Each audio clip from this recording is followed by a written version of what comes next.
The perils of jargon are when you use your jargon to trump somebody else's jargon instead of using your felt experience to say, well, I don't even need to tell you my jargon because my experience tells me that you're an idiot.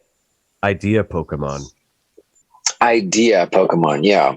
Yeah. It's like when I go to the gym and I hear people talk about like what they do, I don't feel inclined to jump in and tell them what I do because I know that what they're talking about doesn't work because I already did it 5 years ago and it didn't work then. So my own experience tells me that to just keep doing what I'm doing because it is working. I was talking to this guy about something once, and this was back when I did have social media. And then he just jumps in and starts giving me crap about critical thinking. He's like, listen, you don't understand critical thinking. And he sent me a link to like criticalthinking.com. And that's all he really had to say. And I was like, dude, you just took the concept of critical thinking and like threw it at me like a Pokemon. You're like, I choose you, critical thinking. And it's going to like fight for you or something. It's going to kick my ass. Go gadget jargon.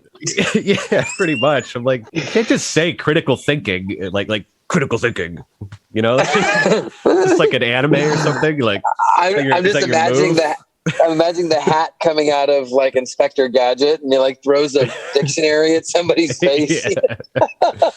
Listen, I've never read this fucking thing, but I'll throw it at you. Yeah, right. Go gadget thesaurus. So what the danger is when if you're more interested in jargon, if you're more interested in learning about a thing than you are interested in doing a thing, you shouldn't be learning about a thing. It's a waste of time. Yeah. So being stuck in the abstract, and this is a big problem in the information age, big time. Meta, like living in a meta reality where you're in love. Yeah. You're in love with the idea of the thing, but not the thing itself. Well, that was my first marriage. I mean, really. I mean, if you look at like, let's apply this in real life. I mean, the first time I got married, we used to joke about how I had this 42-point checklist and she met 41 points. And it was like, yeah, no, you love the idea of a person. Most people fall in love with the idea of somebody rather than actually falling in love with somebody. Yeah, I think there's a term for that. Projection, probably. Object relations? Ooh, maybe. I think that is the idea is that jargon for that. I want to marry you because you are the perfect partner for my business, and you will have perfect Aryan babies, and you are smart.